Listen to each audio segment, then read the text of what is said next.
Dan itu banyak yang untuk saya dimudahkan. Yakin aja. Pertolongan Allah itu nyata. Dan jangan takut untuk hijrah. Jangan takut untuk hijrah.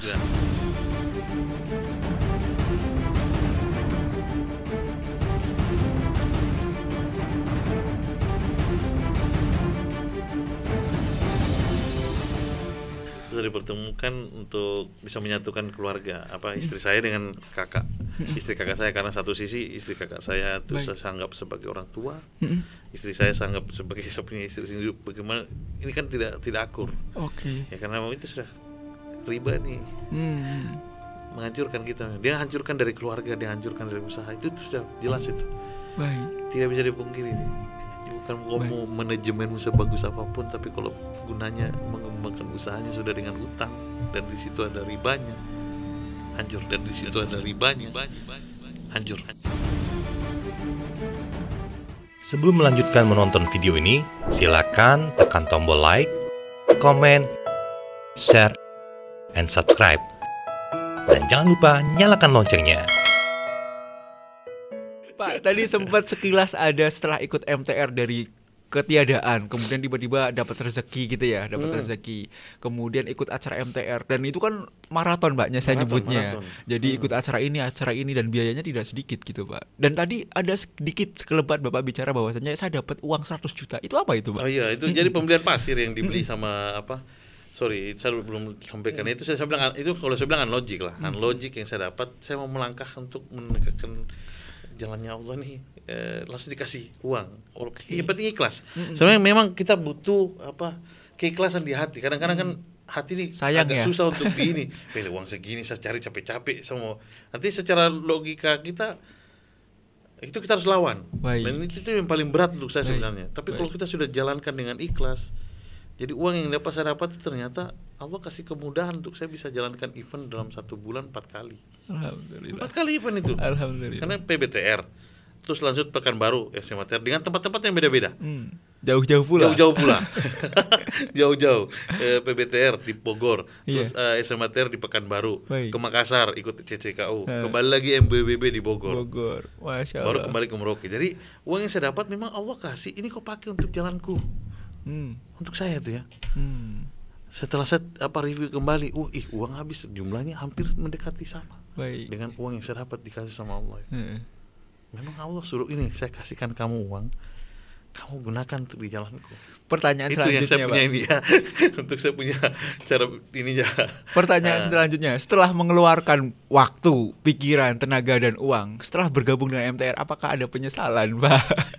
Ya, memang jujur awal saya dengan kakak itu berpikir kita nih keluarkan uang tidak sedikit dan banyak berpikir di luar ya. Kok mau nuntut ilmunya Allah kok harus berbayar? Tuh. Artinya yang saya lihat ternyata apa yang saya keluarkan dengan apa yang saya dapatkan jujur ya di hati saya.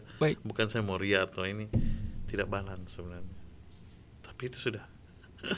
Kalau dengan tidak cara begini, ini memang susah untuk merubah cara berpikirnya orang untuk itu.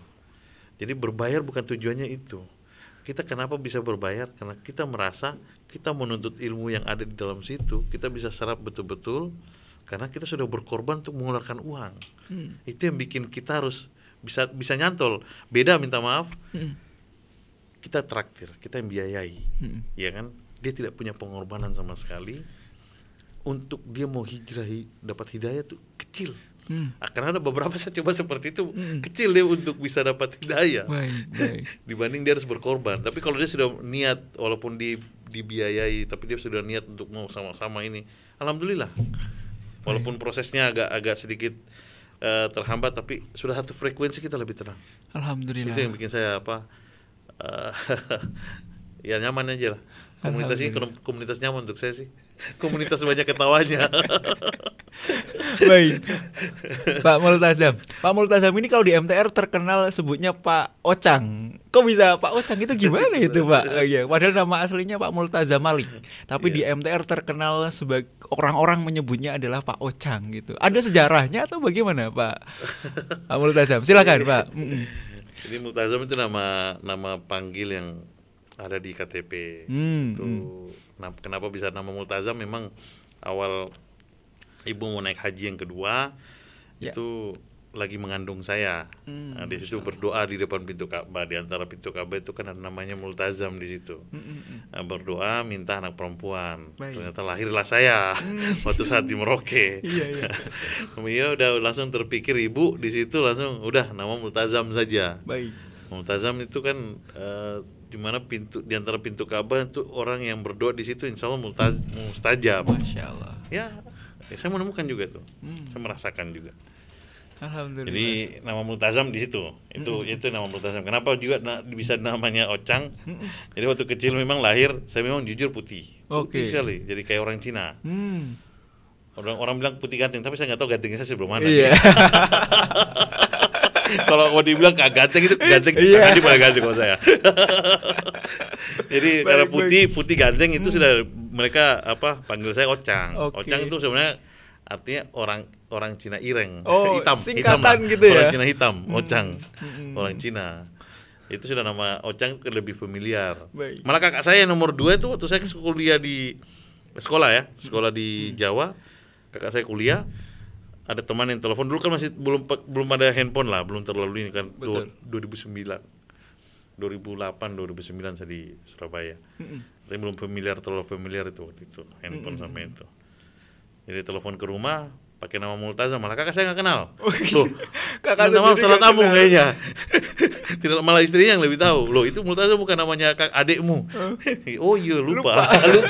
Karena dari kecil sudah nyantolnya Ocang. Orang lebih familiar Ocang, artinya Ocang memang lebih kena di masyarakat di Merauke lah. Alhamdulillah nama ini jadi booming di Merauke. Dan sekarang waktu awal MTR masuk di Merauke memang saya provokator. Masya Allah. Provokator kebaikan. Dari yang pemberi utang, ada info-info di luar begitu seperti itu. Artinya nih Ocang ini memang betul-betul provokator. Tapi tujuan saya bilang, saya bukan provokator, saya cuma diperintah sama Allah. Bagaimana saya bisa hijrahkan sampai saudara-saudara yang salah. Itu yang saya melangkah. Allah Akbar.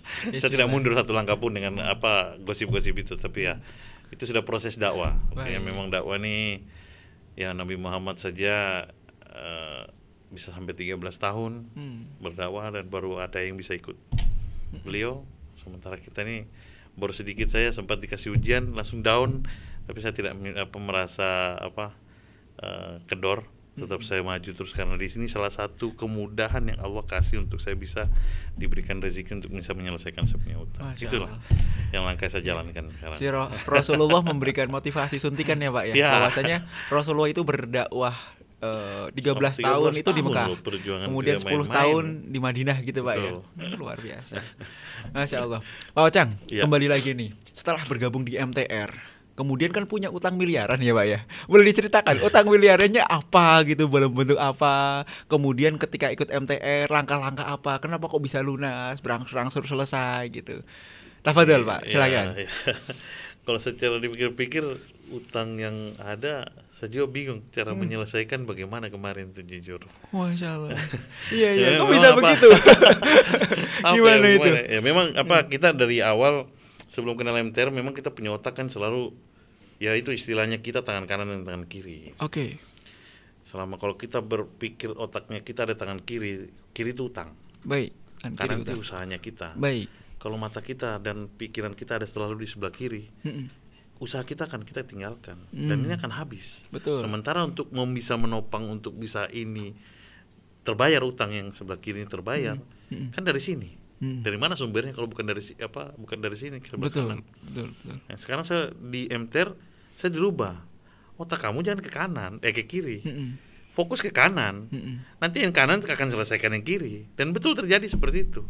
Jadi selama ini kan mindset kita kita cuma pikir bagaimana bisa menyelesaikan utang. Betul. Setiap akhir bulan, pokoknya tanggal ada lah.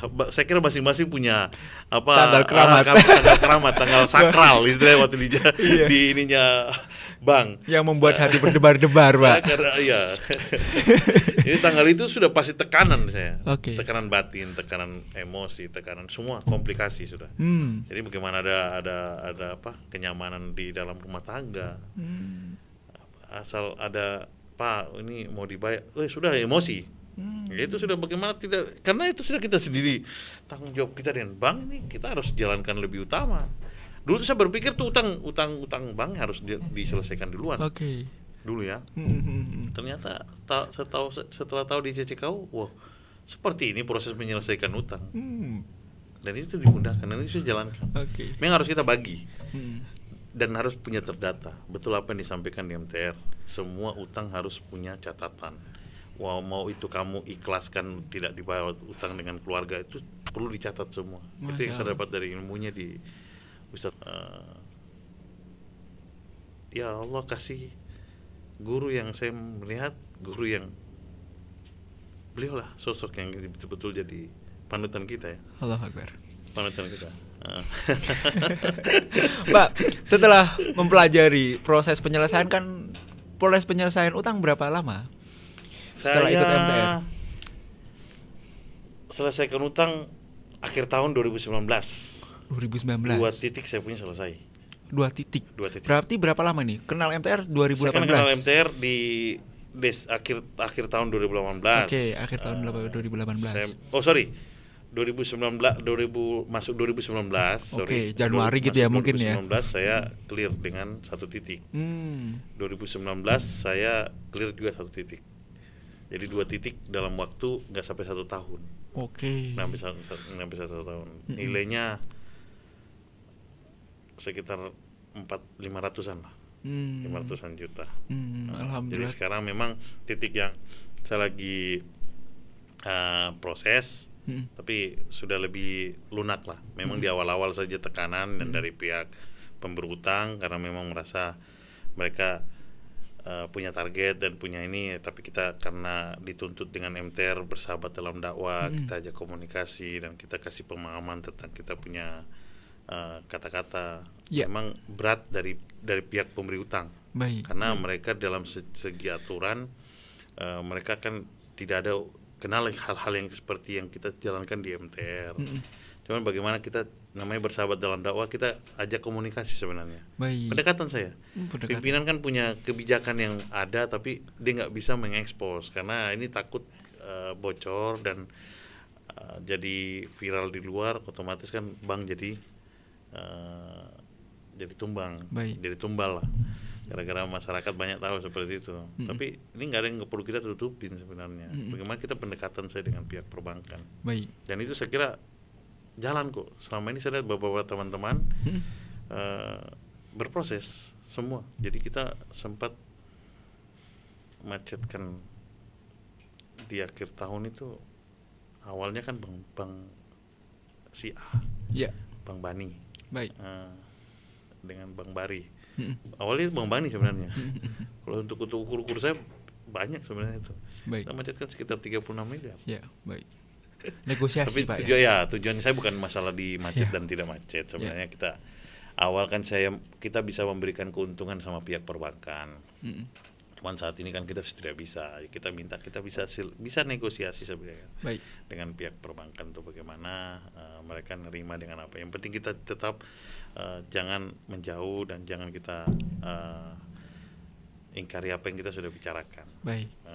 Walaupun memang ada kesalahan, kekurangan, tapi bisa diajak komunikasi. Intinya di situ sebenarnya sih. Alhamdulillah. Berarti komunikasi dan negosiasi yang efektif, Pak ya. Alhamdulillah hingga akhirnya utangnya selesai. Pak, kalau boleh tahu catatan tadi, utangnya kan total keseluruhan kan sekitar 4 sampai 5 miliar gitu ya, Pak ya. Total keseluruhan. Total keseluruhan 4 sampai 5 miliar dan alhamdulillah sudah selesai 2 titik.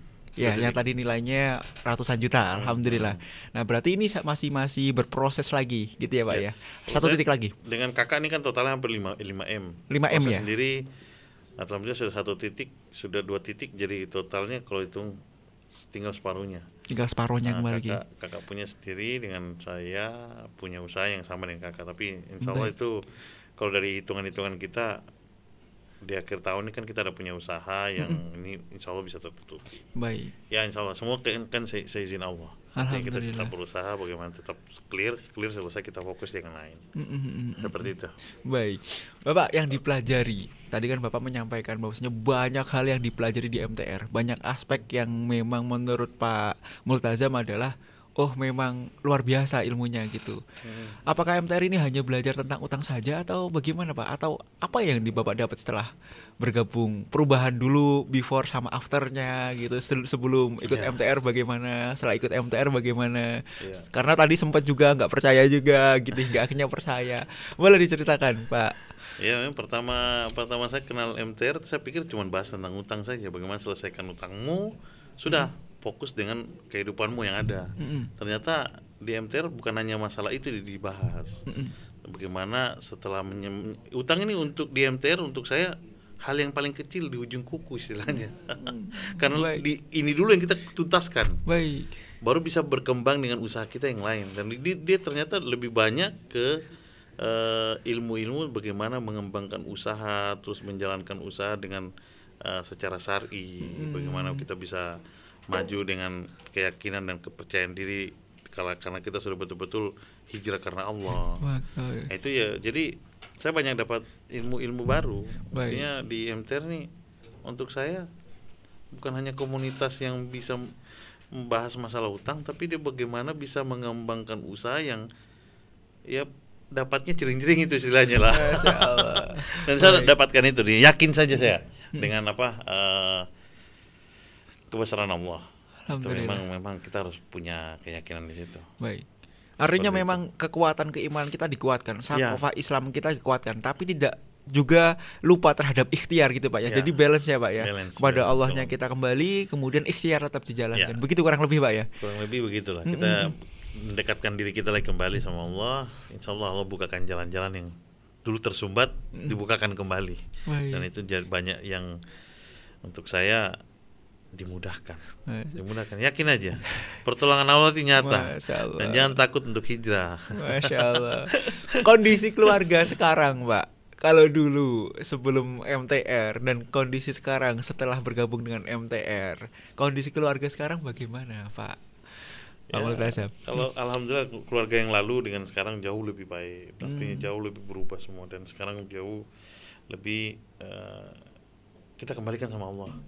Kemarin-kemarin kan selalu banyak, ya saya ini banyak berbuat baik, tapi selalu menyalahkan ya Allah kok tidak adil. Minta maaf mungkin kakak saya kok dia ini kayak begini, kok dia baik-baik saja, aman-aman saya, kok saya selalu jadi beban, jadi tumpuan, jadi apa? Harusnya kan saya kalau mau dibilang banyak minta bimbingan dan dukungan dan pendampingan tuh dari kakak sebenarnya. Malah mungkin kebalikan, tapi itu sudah kembali dari pengalaman. Artinya apa yang kamu punya jangan kamu tutupin, untuk berbagi. Begitu juga apa yang dia punya jangan kamu, kita sharing lah. Ada yang saya tidak punya, ada kakak saya punya, itu saya harus bagaimana caranya bisa mengambil itu dan bisa merangkul itu untuk bisa jadi kekuatan baru untuk kita sekarang. Alhamdulillah. Berarti setelah bergabung dengan MTR betul-betul menyatukan dan memperkuat kita sekarang. Dan saya lebih kuat, jujur, lebih kokoh. Sekarang saya tidak, dulu kan berpikir bagaimana menyatukan keluarga. Pikir saya dulu menyatukan keluarga, saya bikin kegiatan bakar-bakar, kegiatan kumpul-kumpul, itu saya menyatukan keluarga. Tapi ternyata setelah itu kan kita tidak tahu. Hati, masalah hati. Ya, ini yang perlu kita kuatkan memang dari iman. Keimanan itu penting untuk ini. Makanya di MTR nih dia bukan hanya membentuk kita untuk nyadar, tapi dia merubah. Amin.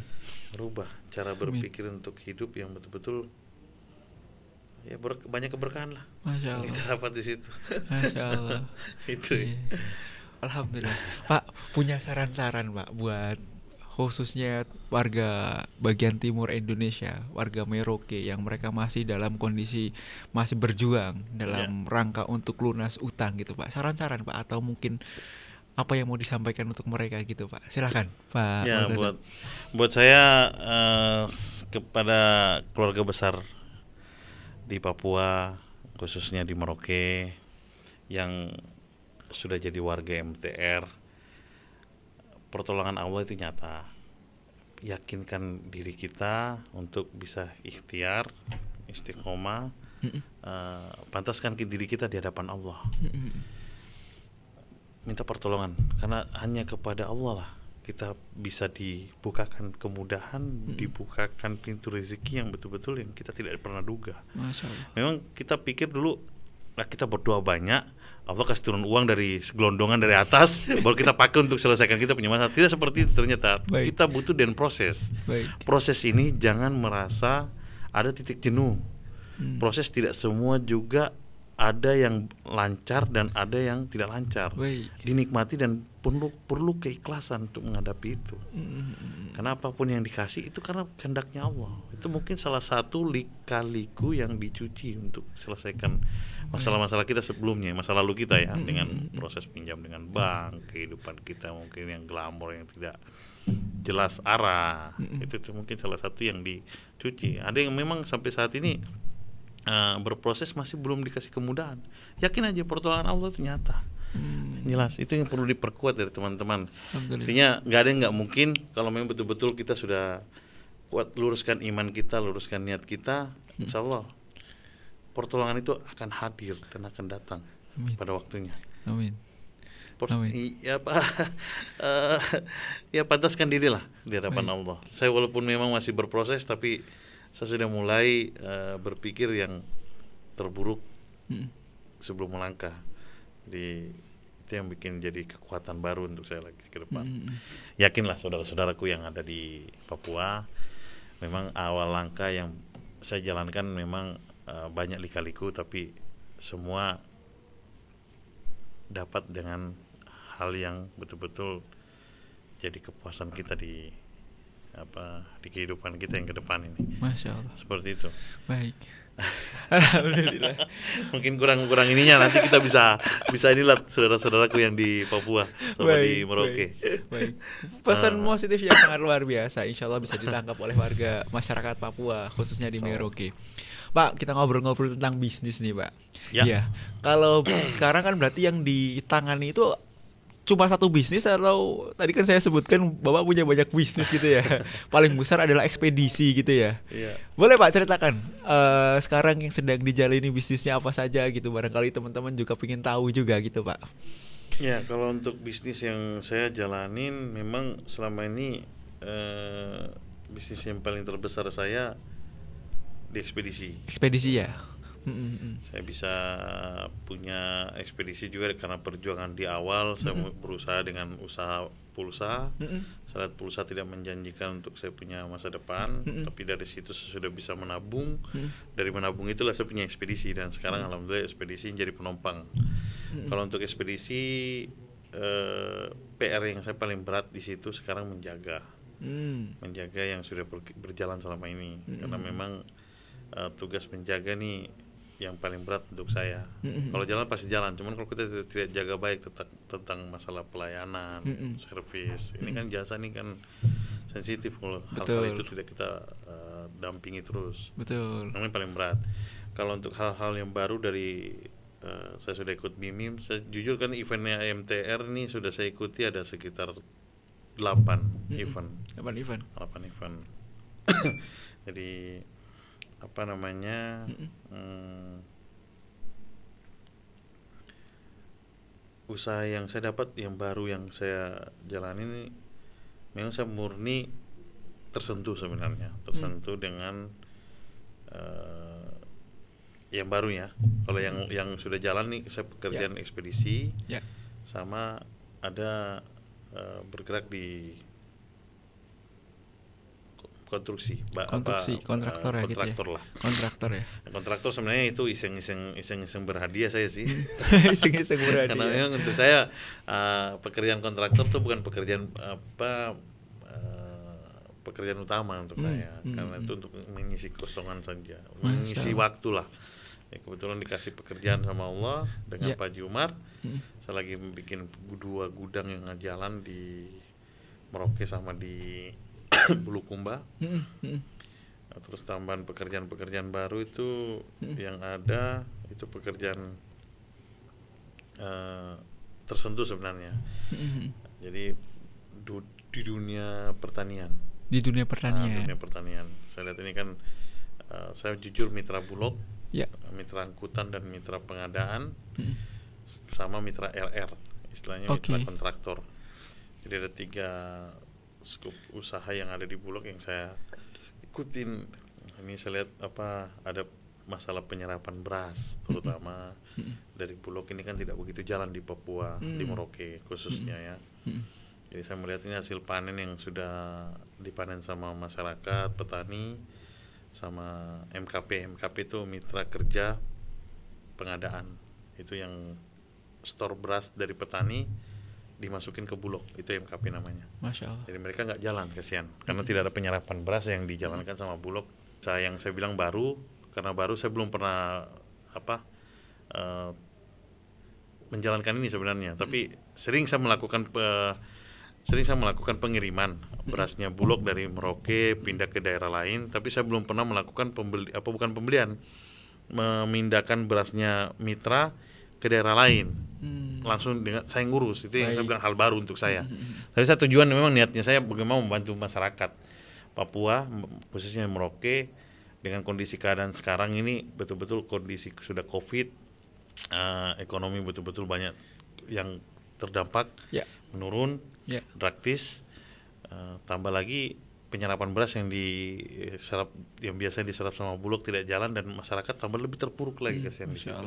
Itu yang saya tergerak dengan bagaimana saya bisa ini, dan Bang Soihul selaku beliau kan ambasadornya MTR Merauke, MTR Pusat, dia punya kelebihan di pertanian, di dunia pertanian, dan ketemu lagi dengan beliau pemain properti di Jogja.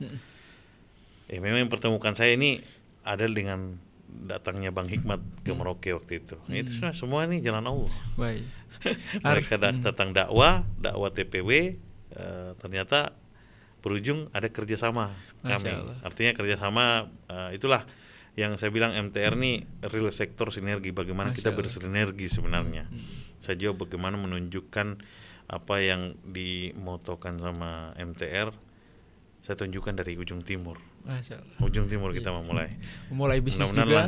Mudah-mudahan langkah ini jadi hal baru untuk saya, dan bisa menunjukkan ke warga MTR yang lain.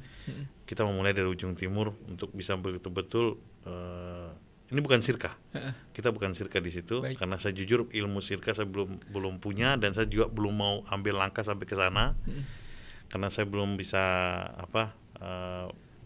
memilih mana yang betul-betul syar'i, mana itu. Tapi kita minta pendampingan dari bagaimana langkah yang kita ambil supaya jangan sampai komunitas MTR ini jadi momok yang tidak baik di masyarakat. Jadi kita berusaha bagaimana untuk menyadarkan umat, dan bagaimana kita bisa bersinergi, saling mengisi posisi tanpa melibatkan pihak pemberi utang.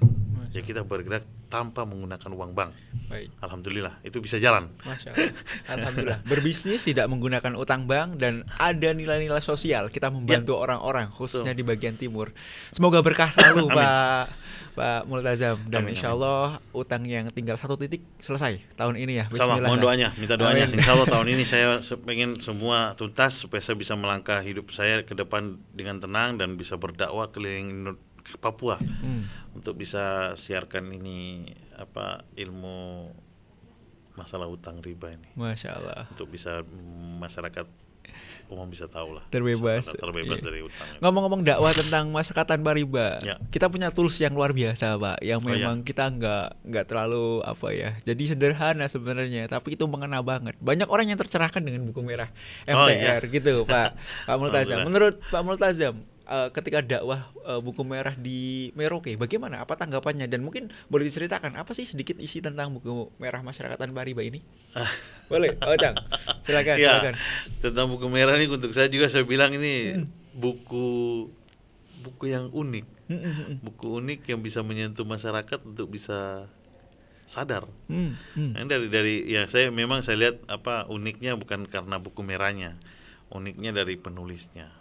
Artinya cara berpikirnya Ustadz betul-betul di luar nalar kita, yang kita merasa tidak mungkin baca buku itu, tidak mungkin bisa ini, tapi ternyata dari buku merah inilah langkah awal. Saya dulu pertama berpikir buku merah nih apa sih manfaatnya, apa sih keuntungannya, apa sih ininya. Ternyata setelah berjalannya waktu, kenapa berbagi buku merah, terus bagaimana, ternyata salah satu dakwah kita nih ada di buku merah. Kecil tapi artinya besar untuk itu. Kecil tapi artinya besar. Dan saya baru tahu ternyata, saya baru artinya berapa kali berbagi buku merah. Memang niatnya tujuannya dakwah.